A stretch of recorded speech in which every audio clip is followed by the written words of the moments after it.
Lawmasters. We're live. Hey, folks, this is Walt, and Mike Lafferty apologizes. He's been detained in an ISO-cube. Today we are talking sci-fi world building and how to craft excellent adventures in your favorite sci-fi properties. We might also have been threatened with detention by the boys who are making the Dredd RPG, starting off with the first person to figure out the Chrome app. We have Andrew. How are you, sir? Greetings. How are you? Trying to stay out of you, me, and the Hulk in this one now. That's true. That's true. And side by side, riding shotgun, we have Nick. How are you, sir? I'm pretty good. Nice. And we have, in case anybody sees ears in the background, that's my eating machine. But longtime co-host, Rage Monster, and hater of all things comic book and cinematic, we have Aid Smith. How are you, sir? I'm good, thank you. Excellent. So, Andrew, Nick, can you tell us a little bit about yourselves and the company you guys are drafting for? Andy, you want to go first? Okay, I was going to say exactly the same to you. Well, I'm Andy. I'm working as a freelancer for the Judge Dredd game for BAMF Publishing. I've done a fair few things beforehand. I started doing professional writing with 7th Sea. I've done quite a lot for Cubicle 7, particularly Doctor Who, and I've done bits and pieces for Firefly for Margaret Weiss, and I was very excited to do some vampire work for the 20th edition Vampire as well. But my main job is actually working in the theatre, which is what I've come from now. So fit all of those things together and it somehow works. But basically, there's any cool project, I'm up for it. So there's too many cool projects, so I get a bit of work. Nice. Nick, how about you? I kind of stumbled into the gaming industry when a local company called Mongoose was hiring. Although I've been gaming for a very, very many years beforehand. Are they small? I don't think I've ever heard of them. They're just up the road, within walking distance. And then later I left them, did a little bit of freelance stuff, ended up working for Cubicle 7 for a while, and have subsequently become the line developer for the 2000 AD line for EN Publishing. I dabble in writing here and there as well. So, and that's me for the last decade. It's the same part of the thing. We all end up working for everybody else's companies. Right on. Do you guys ever like go down and grab a beer together and start waxing poetic? Yeah, we do. Well, mostly by Cubicle 7, but yeah, we've had a few beers and a few games. How things get decided. Yeah. Yeah, pretty much. Now, how fast is the decision making per beer? Like, is it, everybody's just kind of trying to break the ice by beer 1, by beer 7, you guys are making decisions fast and furious? Well, you kind of end up with all the best ideas at the start when you haven't drunk too many beers, and then all the you can't remember what it was these great ideas were by the time you finished them all. So, got a never-ending cycle. I mean, we tend to get together a lot on the UK show circuit, where we'll either be working on stalls or we'll go off and play some games in the aftermath. So that's where me and Andy mostly get together. In fact, getting to the cons is the best way for us to actually finally get together, because you say Nick's down in Swindon, I'm in London. You'd think in London I'd be in the centre of all the bits and pieces, but no, everyone else is outside London and I never get to see anyone. So even though you're center of attention, everybody else is away from the center. Yeah, it's all about me. They don't. Right on. So let's talk a little sci-fi. Dating way back in the way back, 2000 AD covered so many subjects of different sci-fi and different elements of sci-fi. How did that influence you guys? And when you run games at a table, or when you are crafting games so that other people can run at the table, can you talk a little bit about how you guys got exposed to the series, and then like how it influenced you going in? Aid, did you want to start in on that? what, for 2000 AD itself, or Yes, yeah. well, again, I said I've been buying it since the early 80s, so it's always been it kind of there. Science fiction has always been something I'm using quite a lot. And I've played the various iterations from the old Games Workshop role playing game, the Dredd one that they put out a good few years ago now. I dread to think it's many years ago. Up until the one that Mongoose did for the Traveller version, and it's always been a wealth of ideas. I mean, Dredd stuff, obviously, Dredd, the actual character, has got so many kind of callbacks to the real world and various topics that are going on, kind of, and they draw parody from that to make their stories. And then if you go into the other series, it's even more diverse and crazy to expand upon as well. But I mean, at the moment, I'm playing in a second edition Traveller campaign, so there'll be a few things pop up. You know, authoritative law people that may show up and knock on the player's ship doors every so often, or various robot rebellions or something that may have been explored upon, or just character ideas or archetypes I've seen been used kind of like in 2080 or elsewhere that are easily recognizable to me, if not to my other players. So that's kind of probably the most influential stuff I would use for. How about you, Andrew? Well, I'm kind of the part-timer of the group. 2000 AD was always the comic that I got every now and again, rather than one of the ones I collected. So it was quite funny to me. Obviously, Nick handed me all the case books and said, right, catch up. There you go. And in reading some of these, I'd read a particular story and go, oh, this is the part 3 of the one I remember reading. This was actually what was going on. And it's weird how I've remembered quite well all these stories that I've sort of read half of, and now I've caught up on what was actually going on. It's really good. But I was quite surprised I can remember them all. But it was, I think, for me, the ones in 2000 AD were usually things like the future shocks and the sort of strange off-the-wall sci-fi things that was a sort of different, twist in the tail ones that I always found the most interesting out of those ones. Right on. Nick, 2000 AD, talk a little. Or a lot, up to you. Okay. Well, I came across it when I first came across it when I started doing a paper round.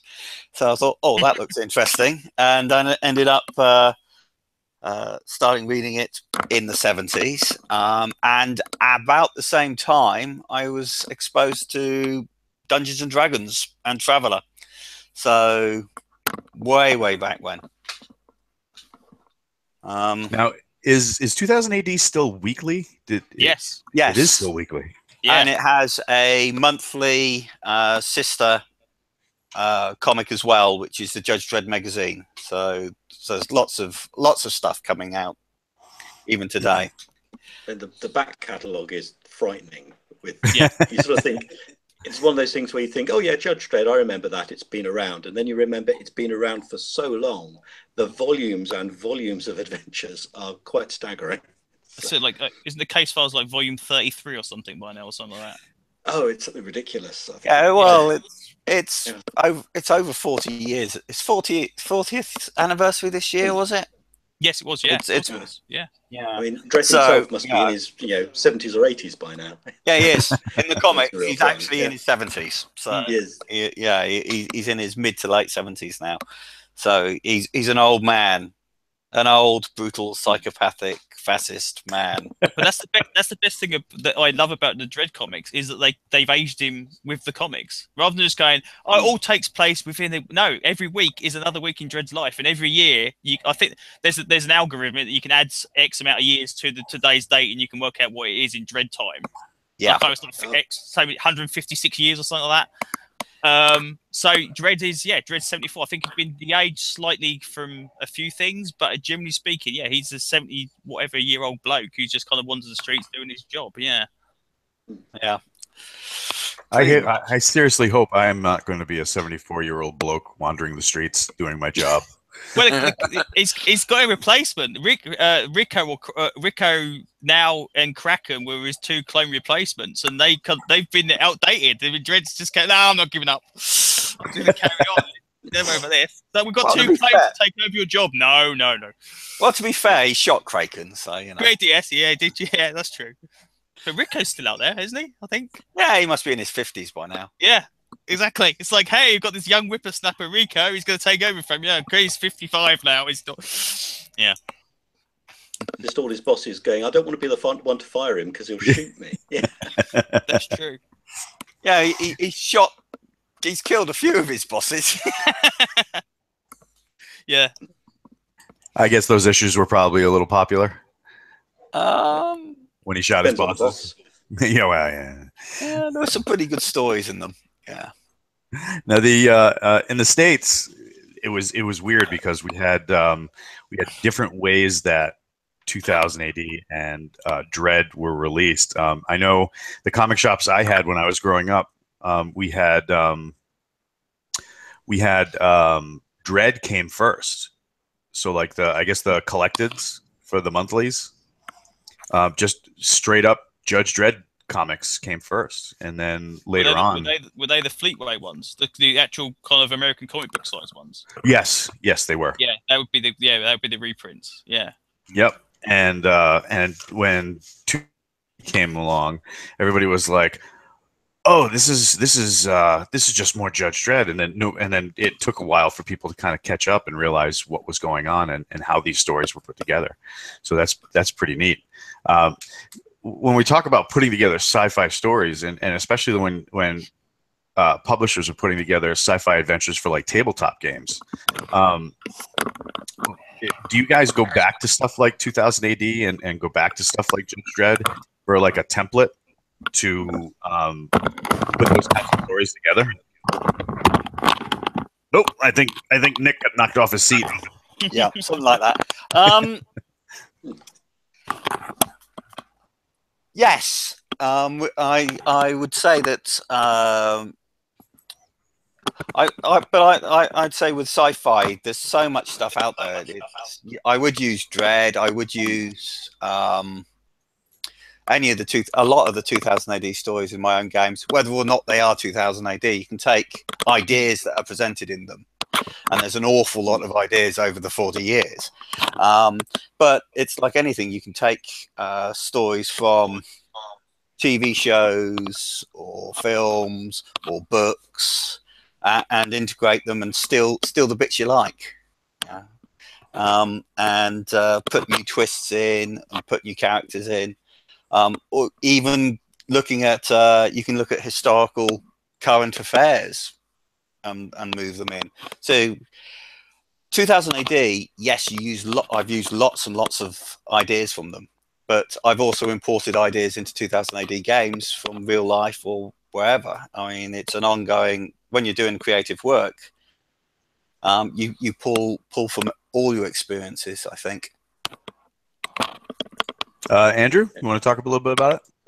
But mixture much the same for me. I mean, I must admit the things that probably influenced me with Judge Dredd things is almost less the sci-fi, possibly more urban horror, those sort of adventures, because a lot of the Judge Dredd stories have that oppressive urban feel to them that even with the science fiction and all the other stuff going on, which probably why it's lasted, and I think possibly why the recent Karl Urban film looked so good and so true to the book, with even a very a less sci-fi style background to it. It still had that Dredd essence because you got that close living and that sort of dark future aspect to it. Otherwise, it's also, after so many years of 2000 AD, it's very difficult to know what you have been influenced by because there's such a variety of stories. They've had not just the Judge Dredd, but the Slain, the swashbuckling in the other Nicola Dante, all the weird Future Shock ones. What about the Indigo stuff? Has that really resonated with people? Indigo Prime. Oh, that's just wonderfully weird alternate dimension, end of the universe and existence type stuff. Yeah, I'm a big fan. But it's sometimes as a creative, you end up looking at some of this stuff and going, "Oh, I think I've had a really good idea," and then you pick up an old issue of 2000 AD or something and go, "Oh, that's where I got it from. I thought I was cool." You know, They stole it from my brain. yeah, there's so much of that. It's very hard to try and think of something that you haven't actually been influenced by too much from something else. So. Now, how did all this coalesce into the Dredd game? I mean, were you guys approached by EN World Publishing and said, did they walk up and say, "You must do this," or consequences? Did they give you a Dredd-esque ultimatum? After our original arrest, then yeah. I'd worked with Mongoose and with Tin Man Games. I'd worked on Dredd previously, so I was approached just after I stopped working for Cubicle 7, and I knew Andy from working for Cubicle 7, and thought, yeah, I could call him. Use his wonderful writing talents to add to the line, and I gave him an entire book to write straight off. So, yeah, I just made it through that, and I've given him other stuff since as well. So, yes, I mean this is very much a learning curve for me with getting into Dredd, because I said to them when we originally looked at all the worlds of 2000 AD. And I said, "Oh, I'd quite like to do Robusters. I quite like the really freaky robots."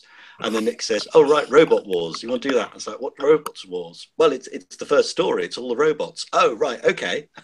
So I've gone completely gonzo with that book. The robots are really crazy. I had an awful lot of fun with it, but I wasn't quite expecting to get so much work so soon. I was thinking, yeah, when you've got rid of Dredd and I've seen how we go, then I can dive in on something. And it's like, instead I'm writing the first supplement. So it's a question for you. You've obviously gone back to the very earliest. That's not like a 1977 story, isn't it? Robot Wars. Yeah, right back to the start. Yeah, so and you've the got first Luna big 1 campaign. apparently prepped as well to go. yeah, Luna 1 is mostly done now. So yeah. Are you chronologically working your way through the Dredd timeline, or are we going to get stuff out of sequence to kind of rush? So, like, if someone wanted to play Necropolis or something, are we going to get? Are we going to have to wait for X amount of years before it gets to that point? Or? Well. The idea originally, with things like the Robot Wars, we have our core book, and that sets out the rules lightly. But if you want to use robots more depth, and it made sense to have a kind of supplement with Robot Wars. And what we're doing is with a lot of these is that at least initially we are chronologically going through it. So we start with Robot Wars, and it introduces robots in depth. Then we go into the Luna 1 stories, and that will deal with again, the Luna 1 colonies, which gives you another setting you can use. Then we can go on to the Cursed Earth saga. Yeah. And which would deal with the vast radioactive wastelands that are outside the city. And then you've got Judge Cal, which allows us to go into even more depth with the Justice Department. So whilst we've got a lot of information to play in, what these are actually, we're trying to combine them as source books and loads of adventures, allowing you to play in the scenarios of Dredd, whilst also adding new material you can for scenarios as well. So each of the supplements are doing that. See, because I googled it today to figure out just how far back Robot Wars was. So I didn't realise it was that far back. It was the first major story. But the crazy thing being is, it's issue-wise, it's such a short break until we get to the Cursed Earth, until we get to Luna 1, until we get to the Apocalypse War. It's such a short amount of time, and all these great stories for Dredd kind of appeared really, really early in the career of the writers and stuff. It's amazing how much stuff is kind of been firmly developed, and is really, really useful even now. And say a Cursed Earth book would be fantastic, and you could use that forever and ever and ever, because the Cursed Earth is always going to be out there. So. Yeah, that was our thinking. So it's definitely to provide as much. Well, there were I mean, there are a lot more people who are aware of the earlier storylines as well than the current ones, because the readership was vastly greater. I mean, it was, I think there was, hundreds of thousands of people were buying this, kids were buying this comic back in the day. So it kind of makes sense that a lot of the role players, these would be the comics they were reading as well. So we're actually getting them into the market. But that doesn't mean we're going to totally, the plan is we're not going to ignore the present. It's just that initially we want to get the source books out and they'll actually follow the timeline because it makes sense to. Yeah. I say, I mean, a Judge Cal campaign would be a brilliant setting for a Judge Dredd story. I mean, the idea of Mega City being taken over by this psychopathic chief judge is just like that's a perfect idea for a campaign. So I think this is what it's going to end up with the line. I mean, a lot of people know the Judge Death stuff and all the other bits and pieces that are more recent or more famous, but I think they're going to see some of these early supplements like Robot Wars and when we get to Lunar One and go, oh, I remember that one. Oh, that one was really cool, and it's going to bring back a lot that people had forgotten that they already knew or already familiar with. Yeah, Judge Death. That was how I was introduced to Dredd. Starting the shallow end then. Yeah, right. It was just a friend at school, and he's flipping through this comic, and I'm like, what is this? And he just, he was like, well, like just like any good drug dealer, hey, dude, first one's free, and handed me the book, and that was it. So, what kind of release schedule are we looking at? I mean, are we going to see quarterly releases? Are we going to see source books with some adventure material kind of mixed into the releases? Can you talk a bit about that? Well, what we're doing, we are planning on doing a very regular Judge Dredd supplements. Once we've got the core book sorted, we're looking to kickstart that with some supplements, and then do one every couple of months, and in the gaps we'll be looking to do other 2000 AD properties. So you might get Rogue Trooper, for example, which has just recently had a new video game, so to keep which is a future war genetically engineered soldiers on a completely devastated planet because hey, humans, and really nasty future war scenario, and that looks like being one of our first non-Dredd supplements. So we are looking at pretty much a monthly release schedule once we've got the core book sorted, and the supplements will be flowing quite quickly after that. Now, your version of Rogue Trooper, will that guy be shirtless? Oh, he pretty much is, isn't he? Yeah. Shirtless and blue, yeah. Shirtless, blue,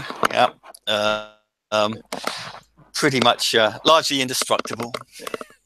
And again, the cool thing about it as well is that there's been at least one Rogue Trooper story crossed over with Judge Dredd.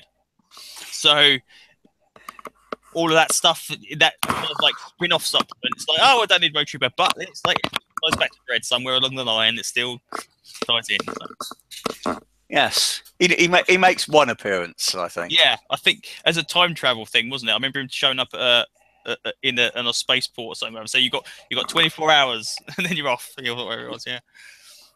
Either that or it was trans-dimensional travel. Yeah, I can't remember what it was. Yeah, very cool though. Look, if you own all your own IPs, you may as well mix them around and do crossovers. Yeah, why not? Yeah, exactly. Yeah. We might not be able to do the Batman crossover. Yes. But then we get Slane versus Dredd. I don't know who I'm going to put my money on for that one. Correct. That'd be cool.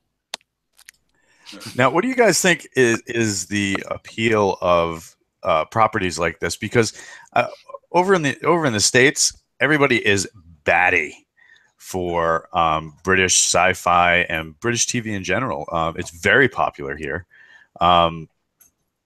Is it just the flavor of the nation trickling into the writing and the properties that has such an overwhelming appeal, or is it just like lightning in a bottle? It was the right writers at the right time with the right idea. Well, I think it's, to a certain degree, it's a mixture of several things. Is that usually because we get the same with American stuff, is that it's usually the best stuff that makes it across the Atlantic. So there might be an awful lot of rubbish over here, but you're not seeing it because it doesn't get out there so much. So when it's something really good and really popular, that really connects to a lot of people, that usually goes straight across. But as a British person, I'd like to think that a lot of British creativity is often very different, slightly off the wall, very non-mainstream. And when you get things particularly like 2000 AD and Judge Dredd, they're not very straightforward ideas, and they're often quite complicated and quite different from the sort of just a cop drama or another medical show or something. And I think that's the appeal both over here and probably in the States as well. I mean, you see this with Doctor Who as well. You know, there's a lot of stuff like that it's just, you know, it's a weird, crazy guy in a box. And I was watching, I think, Legend of Tomorrow and thinking this would be what Doctor Who was if Americans had made it, I think. And it's not quite so quirky and strange and bizarre. And I think that's the thing that we really bring to it. How or why, I don't know, but that seems to be the theme. Nick, did you want to talk about it a little? Yeah, we tend to be less sparkly in our sci-fi, or traditionally have been. I mean, if you go back, I mean, you look at if you go back to TV, Star Trek. I mean, it's whilst they may have only paid lip service to a lot of their prime directives, essentially, the Federation for most of Star Trek is presented as a benign organisation. And British TV, if it's the Federation, it's a load of fascist killers. Yes, as in Blake Seven. Yeah, who killed the entire cast. The bad guys won. You know, obliterated everybody. They killed all the bad guys, and the bad guys lived happily ever after, and the good guys were dead. So that's a slight difference to how you guys handle it. Not so much these days. I think American sci-fi there's a lot more darker stuff out there. But it was certainly you guys started with quite nice, sparkly stuff, and we started with the bad guys winning. So, yeah, we have Twilight, and we have to apologize for that daily. Yes, if it's any consolation, I read all 4 books specifically so I could hate them with authority. If anyone said, "Well, have you read them?" I could say, "Yes, I have, and here is why I dislike them." There's a fun long rant. You can save a whole other podcast for me and Twilight.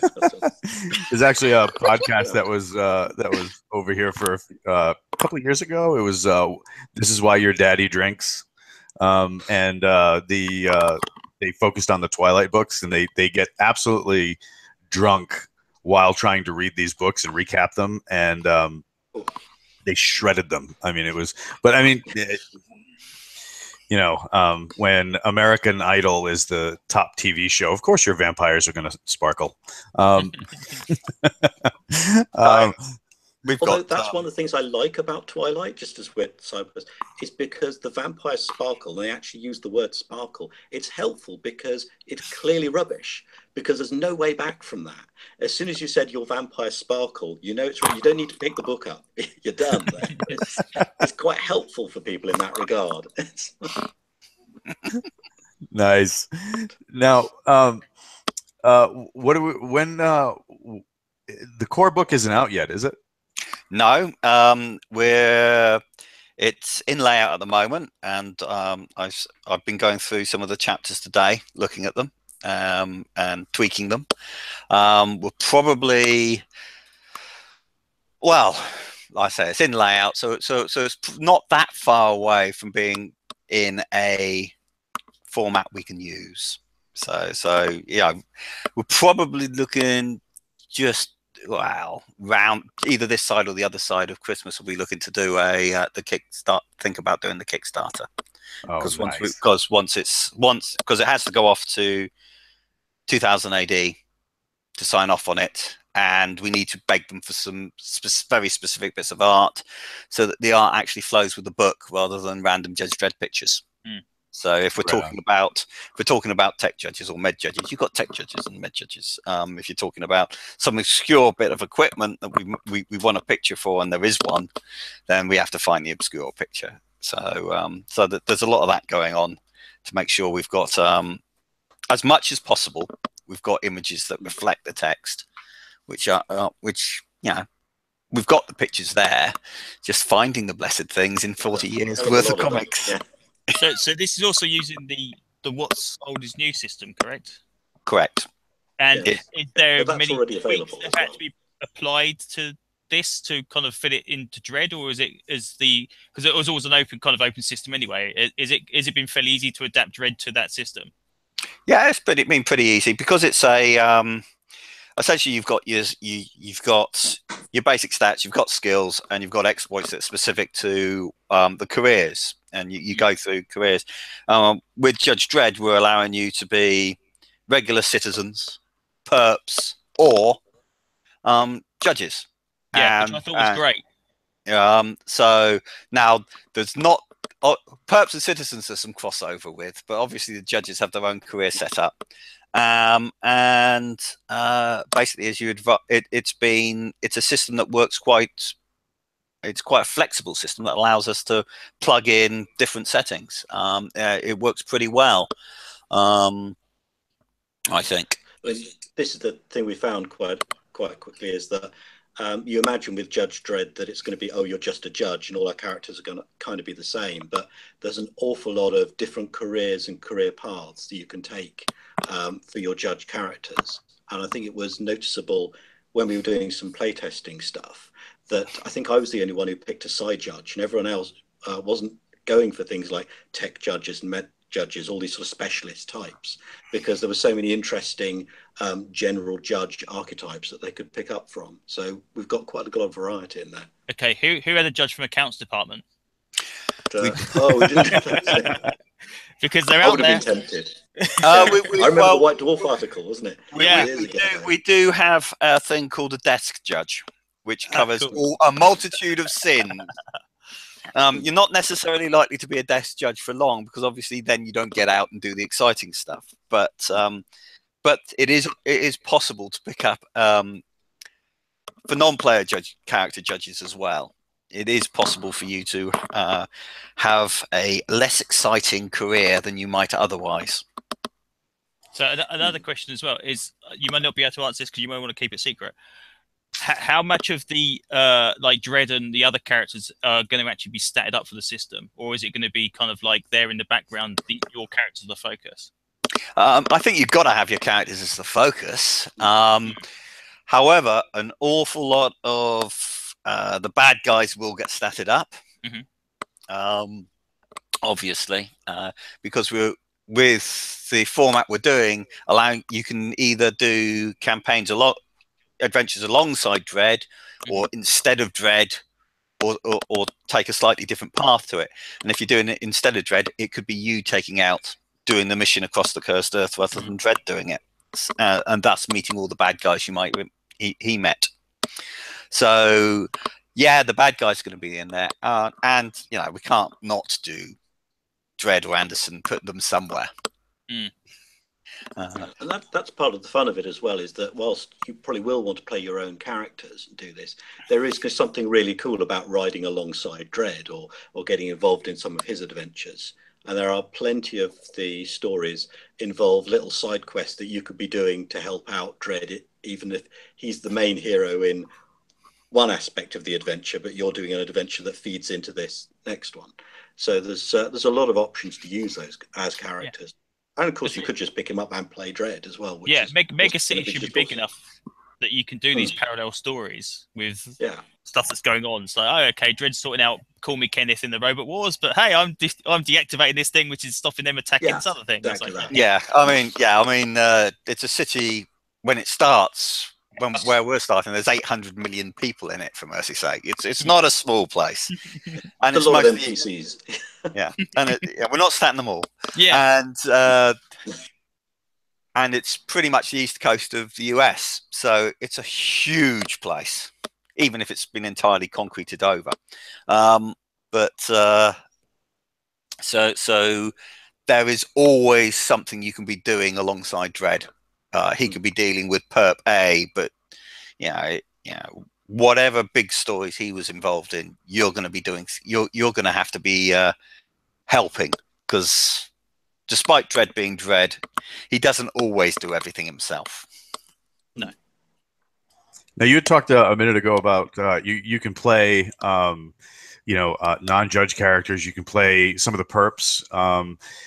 If you got are there rules for talking for mixing groups up?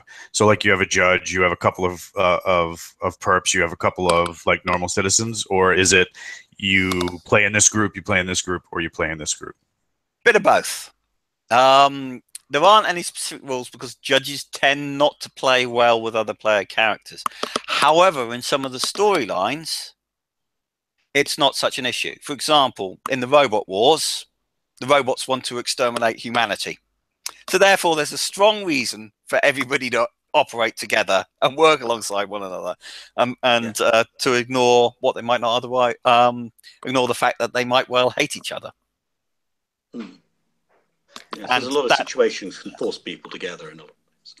Yeah, and in the Robot Wars, a lot of robots that don't agree with what the other robots are doing. So it does come down to a lot of characters can be something different from the normal what's going on. So.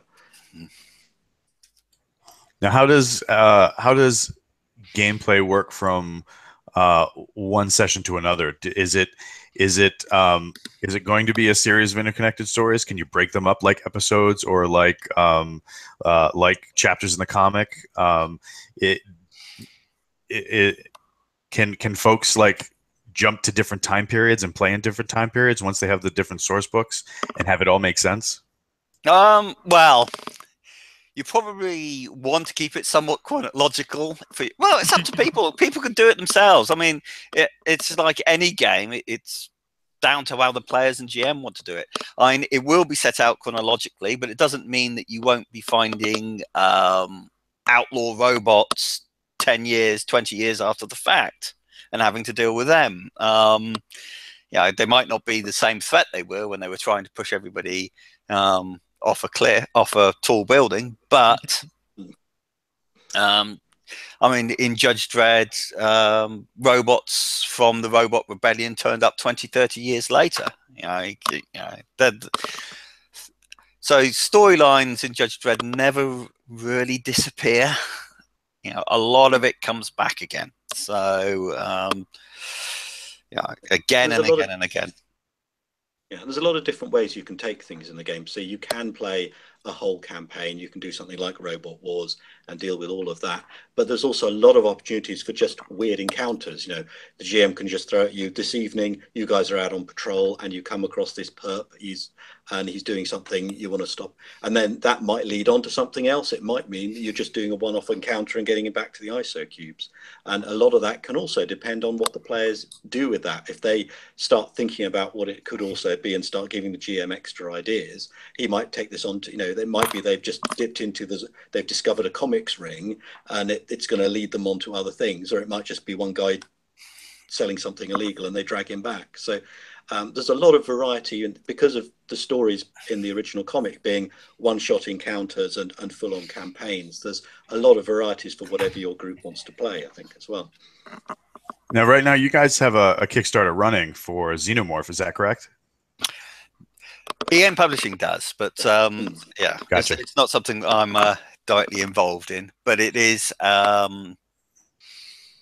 It's a new setting, or a setting for new, which is the what is old is new, the futuristic part of it, and it's going quite well. Yeah, I mean, awesome. It's great. It's the full-on Aliens experience, I think. Now, again, it's not one I'm working on either. We picked the wrong people in the team. We should. Well, what I was going to ask is as far as that property goes, one of my friends at a convention game ran one of the coolest games ever. It was a Judge Dredd game that had Aliens, the Predator, and the Terminator, all in the same game. Do you have rules for bringing outside properties in, or kind of mixing things up so that fans who are really familiar with Dredd in 2000 AD, do you have rules so that Indigo Prime, the guys from Indigo Prime, could show up and need a judge's help to help police an interdimensional criminal? Well, it's because it's all runs on the same system. You'd be able to do that. If we brought out an Indigo Prime supplement, then yes. Although they would be rather powerful, even compared with Dredd. The Indigo Prime guys are, but there's certainly nothing stopping it. I mean, it's happened in the comics. I mean, in the comics, the aliens and the Predator have turned up in crossover stories as well. So it's that's happened. Yeah, I mean, also with things, there's nothing stopping people using the rules we've presented to bring in their own favorite sci-fi settings if they want into Judge Dredd or any of the other 2000 AD ones. It's a pretty flexible system. There's a lot of skills and abilities and things in you that you can just throw together, and you probably find you just pick from the right lists, and you've got pretty much anything you want ready to go there. Yeah, I mean, with the robot book, you can probably come up with a good approximation of the various Terminators if you wanted to. Yeah. Yeah. So the other cool thing doing it about is the character grades as well. We're allowed to have more powerful characters, less powerful characters as well, and still stick to the same kind of rules. So if you have got Indigo Prime people doing something that Dredd can't do, there is still the rules there that would probably allow them to do that. Yeah. Depends how you want to mix and what your GM will let you get away with, yes, much like any game. It's like it. Yes. Everyone else has got a 5D dice pool. That guy's got 15 dice. So okay. Yeah. That's always been my experience that GMs are easily bribed with beer and pizza. You talked earlier a little bit about the art and approaching the guys at 2000 AD to get the right art so that you can have the right feel in each chapter, and with each section the art is appropriate. Are we going to see like the really heavy ink brooding, like, you know, Judge Dredd's jaw is almost into his eyebrows kind of like scowl, or some of the more modern stuff that we're seeing from some of the other people that are taking on the Dredd property, like we just talked a second ago about the Aliens Predator Dredd crossover. Are we going to see more modern factions of art, or are we going to see more along the lines of like the classics, where, you know, he looks like any conversation you're going to have with him is going to end badly no matter what? Bit of both. Like one thing, like anything. I mean, with the core book, it's full color, so we'll be using the more recent art. Because it's a lot easier to pull it off to get the images, because it's been done on computers anyway. With the supplements, then it will be going back to the original art that's relevant for those stories. So the Robot Wars, it's almost exclusively we'll be using the art from the Robot Wars stories.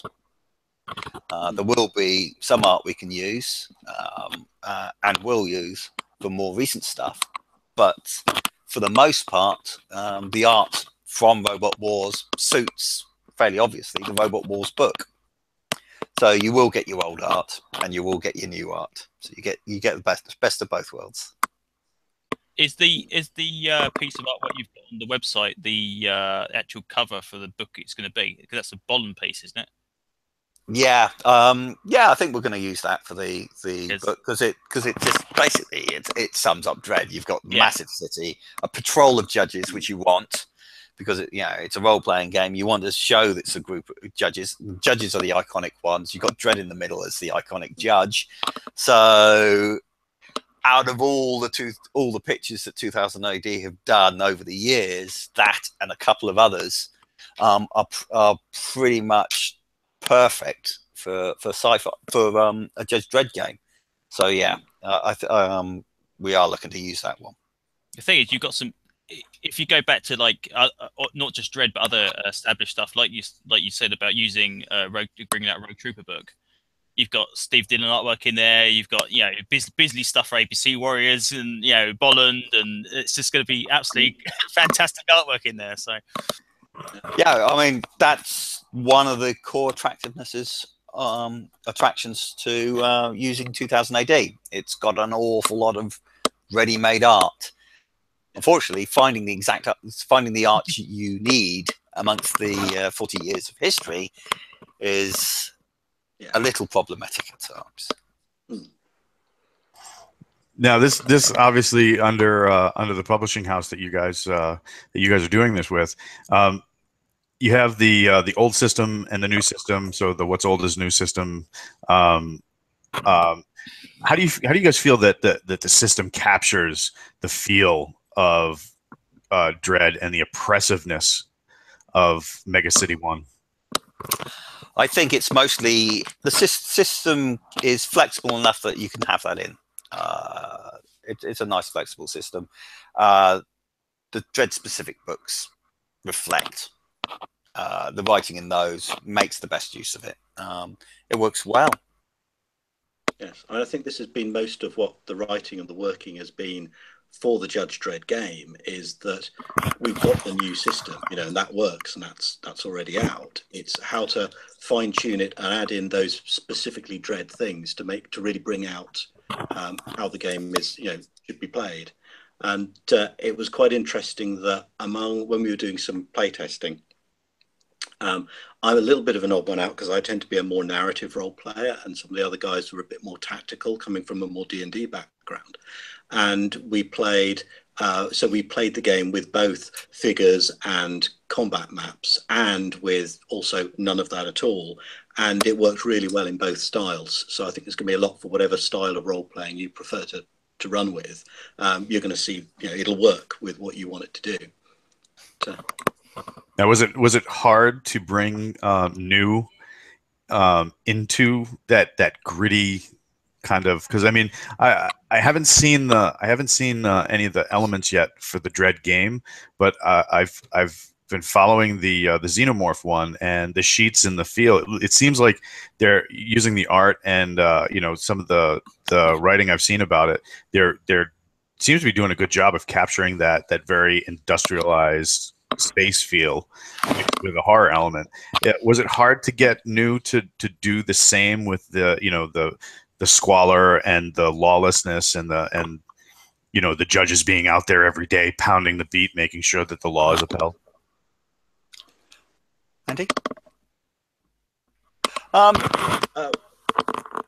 I think it's all in the original art. I mean, because we've got such a, as Nick said, such a vast supply of art to work with, and all of that summed up. There's so many different facets of Dread and how it worked. If you got that from the comics, you're going to get it from the game. And obviously we're looking at, I don't think we have a plan of we always have the same graphics or anything like that. We're looking at trying to get as much as we can of the world with the graphics and the layout, which a lot of that will give the feel of the book. You always say don't judge a book by a cover, but there's always that thing when you pick up a book and you look at the graphics and the art and you go, some of it just looks cool, and you go, I want to play this game because of that. And then you get, I'm pretty sure the Dread game will carry that through, because that's what we're looking to bring out in it. But also not just one aspect of Dread. You're going to get the streets, you're going to get the gritty thing, but you're also going to get the craziness of the robots, the sort of nobles in the city who don't really know what's going on in the street, sort of overprivileged characters. There's a lot of different varieties in there, and I think hopefully we're going to give people a paint palette of everything they want to put together the game they want to play with it, and take it where you want to go, which is what all role-playing games should be doing, really. Have you guys had the opportunity to play like an entire non-judge session? Because it seems to me like because when you guys blew my mind when you just said, oh yeah, you can play the perps, you can play regular citizens. I'm like, oh, that's the first thing that popped into my head was, oh my God, judges, especially some of the older, more experienced ones who have been around a while, those guys would make the perfect monsters of any scenario. Yeah, they would.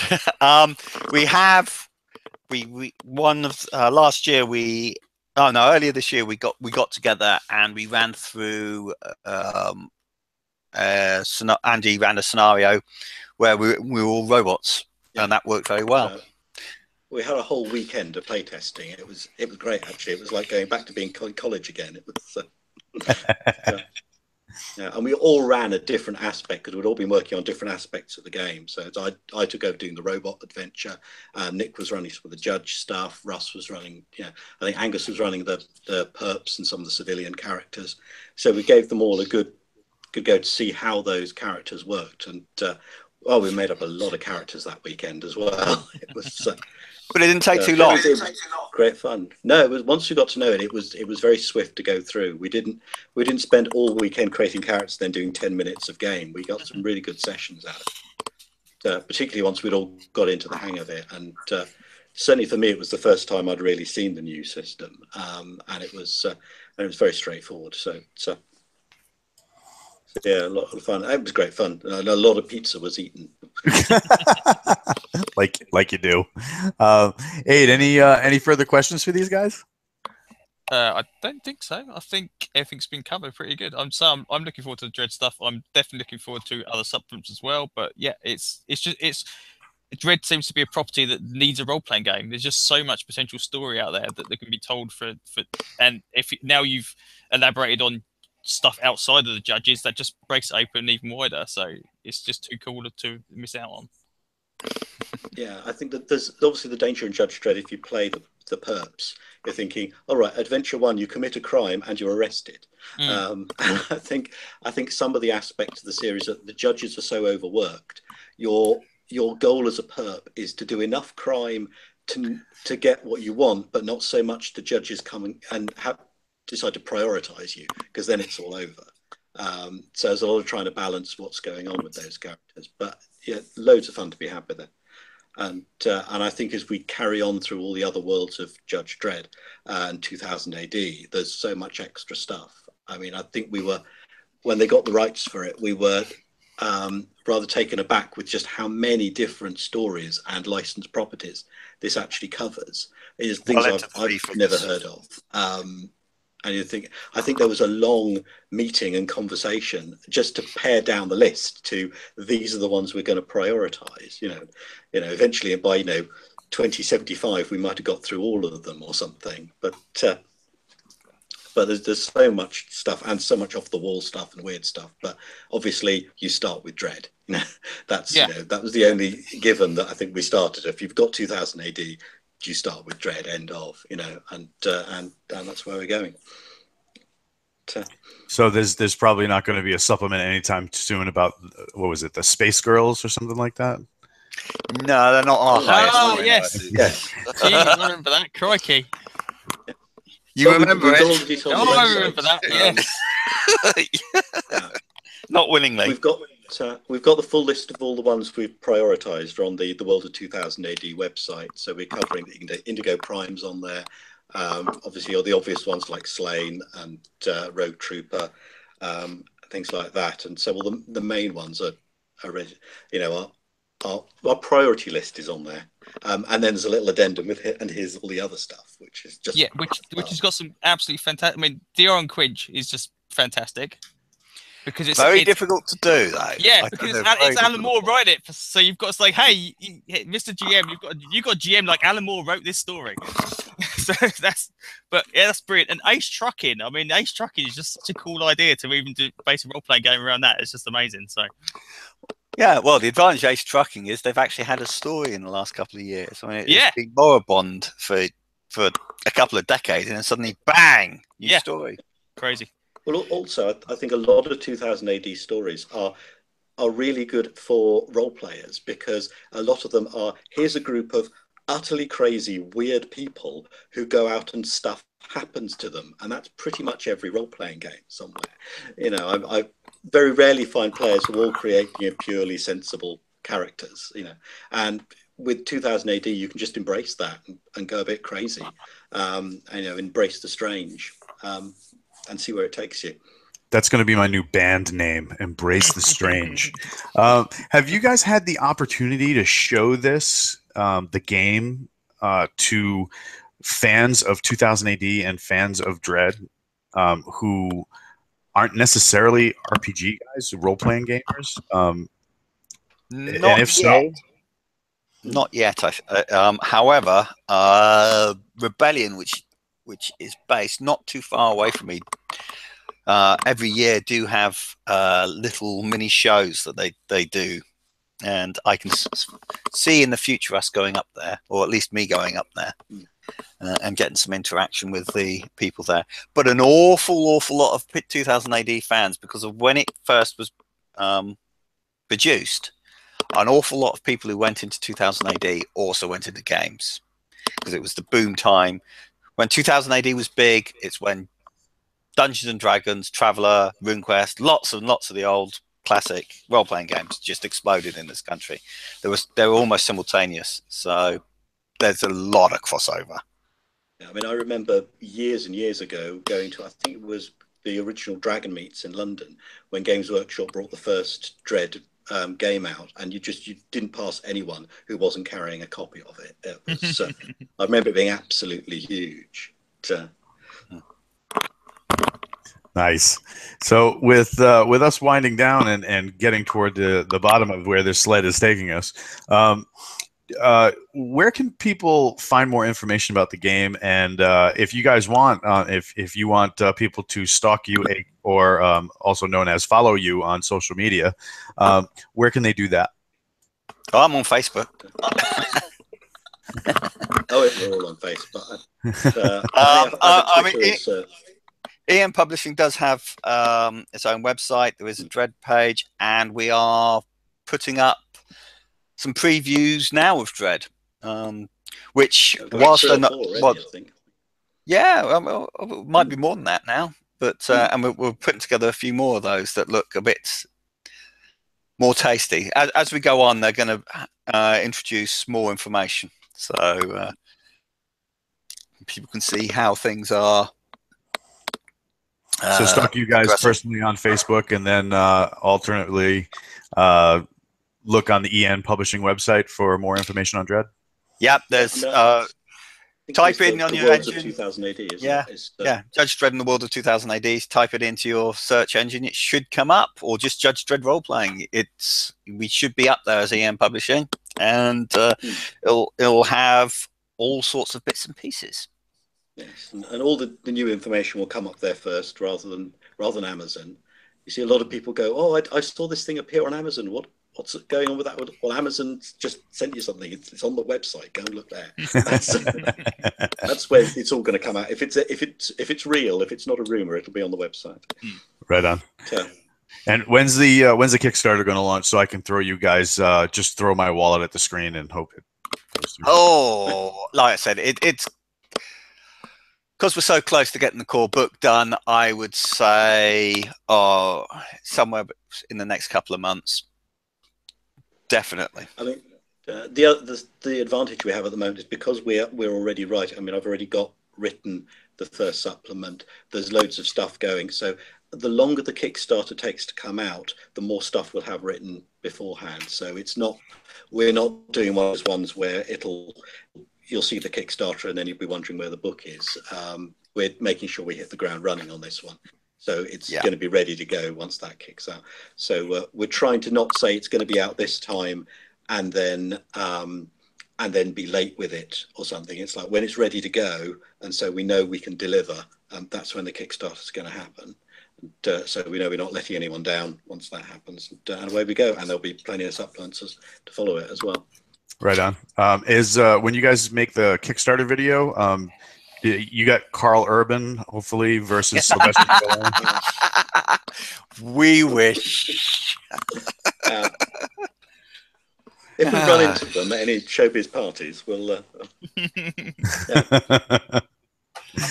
Oh my God! As long as the plucky sidekick from the Stallone movie isn't in it, I'll be all right. What was it, Rob something or other?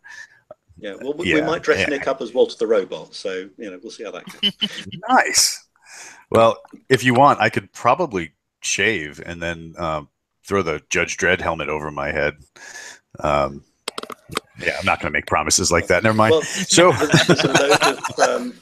I've seen a load of amazing cosplayers have done some incredible Judge Dredd costumes. There's a friend of mine I think he did a Britsit Judge based on the new film, and it's just shots of him at these Dredd conventions, and it's like the judges are patrolling the con. There's some amazing cosplayers out there. Incredible work. Nice. Are any of them going to star in the Kickstarter video? I don't have to talk to Russ about it. You have to talk to Russ about that.